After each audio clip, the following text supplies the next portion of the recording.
I realized it's been 7 years since I've been here as a guest of the Lannan Foundation, and my heart is full to be here with Tim DeChristopher. And Patrick, I want to thank you and your foundation for all the ways that you support and sustain us with your vision of social change, both as individuals and as a community. About 5 years ago, before the auction happened, I was an economics student at the University of Utah and very concerned about climate change. And I kind of pictured myself being the wonky economics guy in the climate change movement, who was always talking about alternatives to the GDP and things like that. But it turned out that the climate movement had a lot of wonky economics people, and some of them even talking pretty well about economics, but they didn't have anybody pushing the boundaries and sticking their neck out and thinking more like a social movement. And so that was the job opening. That was the position that was there. And so that's what I had to fill. And so I've filled that for the past few years. And now I think there's sort of a different opening that I'm stepping into. I've had the opportunity to have a kind of a second entrance into the climate movement after getting out of prison this year.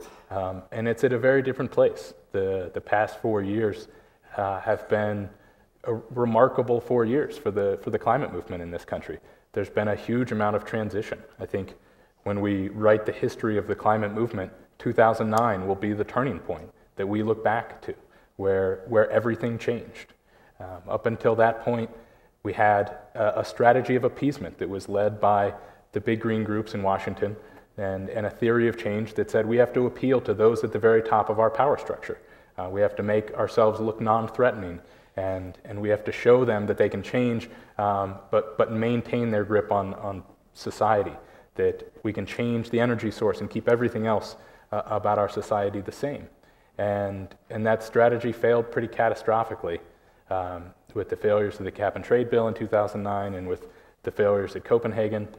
And so the movement was in a position of looking for a different path. And there was already this emerging alternative theory of change that was coming from the grassroots of the climate movement. All the people who fought against the climate bill in 2009 from the climate movement, the climate justice side of the movement, that said, we don't want a cleaner, greener version of the world that we have now. There's a lot of things about our society that we want to change. We want a truly healthy and just world. And so that theory of change has been emerging in a big way. And the big changes that we've seen is that the climate movement has begun to be an actual movement, that it's actually started to think like a social movement instead of thinking like a bunch of corporate lobbyists. And there's huge rippling impacts of that we're still coming to terms with. I think we're still right in the middle of this period of transition, and we're still learning what the implications of that transition are going to be. We've made the shift kind of away from trying to appease those in power, and we've got a greater understanding now that to create change means we have to pressure those in power, that power yields nothing without a struggle. And we're beginning to learn that from some of the social movements in the past of this country's history, learning that people outside of that power structure have to put pressure. They have to be confrontational in order to create that kind of change. And so we've got these big implications of that shift in strategy. It means that we're no longer starting from what we're told is politically feasible. If folks remember back in 2009, that was the phrase that we heard all the time as the justification for most of the things that the climate movement did. We were always told that the reason that we had to pursue a cap and trade bill that most of us knew wasn't any good and that most of us knew was mostly just corporate handouts, we were told that's what's politically feasible. We were told that things like the U.S. Climate Action Partnership, the alliance between the big green groups in Washington, D.C., like the Sierra Club and the Environmental Defense Fund, and some of our biggest multinational polluters like Shell and BP and DuPont, we were told that that's how change happens, that's what's politically feasible. And we've abandoned that as our starting point. And what's replaced it is an idea that rather than start from what experts in Washington tell us is politically feasible, we're going to start from what science tells us is necessary and what conscience tells us is desirable. And we're going to find a way to make it politically feasible.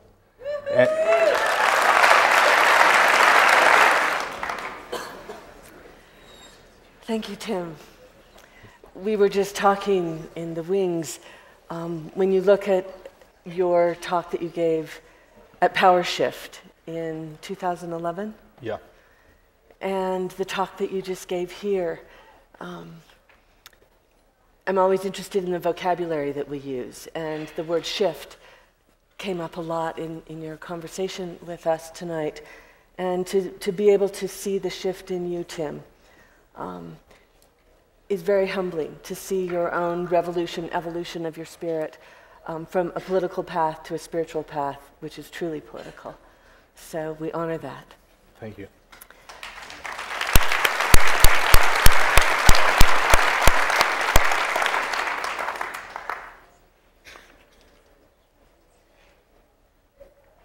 I gotta say, this is the thing that I'm most excited about tonight. I have no idea what's gonna happen right now, but every time Terry starts talking to me, it always takes my mind to new places, so I'm excited to see what happens right now. Well, I really cherish our friendship, and you and I spend a lot of time talking about families.